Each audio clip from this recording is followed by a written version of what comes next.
Magandang araw, water signs, Cancer, Pisces, Scorpio. Ngayong araw, check natin kung ano mensahe sa'yo ng mga baraha. Inamin ko lang po, ito ay general reading lamang. Ibig sabihin, pwede makarelate ka at pwede ring hindi. Pwede rin po na-reverse yung energy, pwedeng sa partner mo to o pwedeng sa'yo. Okay, check natin.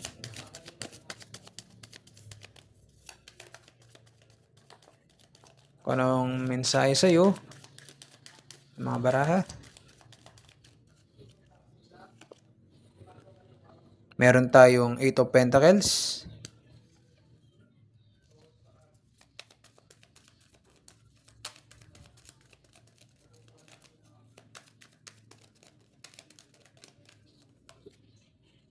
Meron tayong 4 of Wands.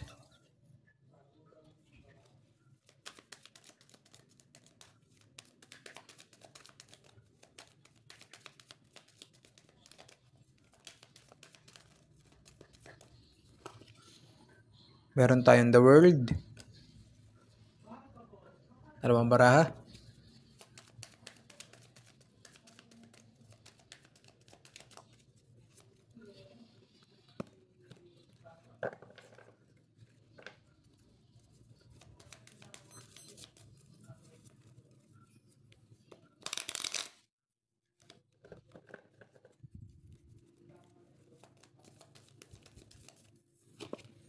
Meron tayong 9 of Swords. At meron tayong 5 of Pentacles. Okay, check natin kung ano makikita natin dyan. Water sign. Nakita ko dito, water sign, na ikaw yung inaasahan ng family mo, ng pamilya mo, pagdating sa mga gastusin sa bahay. Apprenticeship, dedication, achieving goals, celebration, community, unity. Ayan, pinapakita sa akin ng 8 of Pentacles at ng 4 of Wands na ikaw yung inaasahan sa bahay nyo, na ikaw lahat yung gumagastos, na natitake for granted ka na. Okay? Ito yung family mo. Ang 4 of Wands kasi family. Kaya may hawak silang wands na masaya sila dahil hindi nila kailangan magtrabaho, hindi nila kailangan kumilos, nabubuhay sila. Okay? Na ikaw yung nagtatrabaho. Ito kasing 8 of Coins, hard work Okay? Ito rin barahan na to, ang meaning din ito, overwork. So, pwedeng sobrang-sobra na yung pagtatrabaho mo para sa pamilya mo. Yun ang sinasabi dito. Pinapakita naman itong The World, completion, wholeness, end of a cycle. Ibig sabihin, tama na. Sinasabi dito na sobrang-sobra na yung naitulong mo sa kanila. Ayun nga, end of a cycle. Oras na para tapusin mo na yung pagtulong mo sa kanila. Oras na para umalis ka.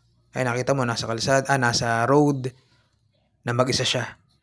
Oras na para tumayo sa sarili mong paa na hindi mo na kailangang isipin yung pamilya mo. Yun ang sinasabi dito. Okay? Kasi tama na talaga. Yun ang gustong ipakita sa iyo ng mga baraha. Kasi ito yung pinapakita na binunot ko yan, di ba? Nakita mo naman, hindi ko maaayos yan. Pero ito talaga yung kwento na gustong ipakita sa iyo dito. Na ikaw yung mahihirapan. 9 of Swords, depression, intense anxiety, feeling hopeless. Tapos ito naman 5 of Coins, financial hardship. Left cat in the cold, struggle. Ibig sabihin, ikaw yung mahihirapan sa pera, ikaw yung may stress kapag hindi mo pa rin sila tinigilan, hindi mo pa rin sila iniwan. Kasi paano sila matututong tumayo sa sarili nilang paa kung hindi mo sila iiwanan? Pero kung hindi mo talaga kaya ng agad-agad, bigyan mo sila ng time limit na kailangan gantong buwan may trabaho na kayo, dahil kung hindi, may trabaho kayo o wala, alis ako. Yun sabihin mo sa kanila. Kasi ikaw yung nahihirapan ikaw yung mahihirapan talaga habang nandiyan ka. Na yung mga opportunity pagdating sa love life, hindi mo makukuha. Hindi magbubukas. Tas lalo na kapag nawalan ka ng pera, parang ikaw pa masama, 'di ba? Kapag di mo na sila natulungan. So mas mainam na iwan mo na. 'Yun ang sinasabi dito kasi ikaw ang mahihirapan. Huwag mo na silang isipin dahil lumalabas naman dito na hindi nila iniisip yung well-being mo, yung mental health mo, emotional health mo. Ang gusto lang nila, mapakinabangan yung pera mo. Ayan, puro pera. Kasi ang Pentacles, ayun nga, ito Pentacles, Five of Pentacles. Ang ibig sabihin nito, pera. Okay? So, ito ang sinasabi sa'yo dito, water sign. Leave your family kasi nagtitake advantage na sila sa'yo. Okay, maraming salamat. Huwag niyo pong kalimutang mag-like at mag-subscribe sa channel ko. Hanggang sa ulitin, mag-ingat kayo palagi. God bless you.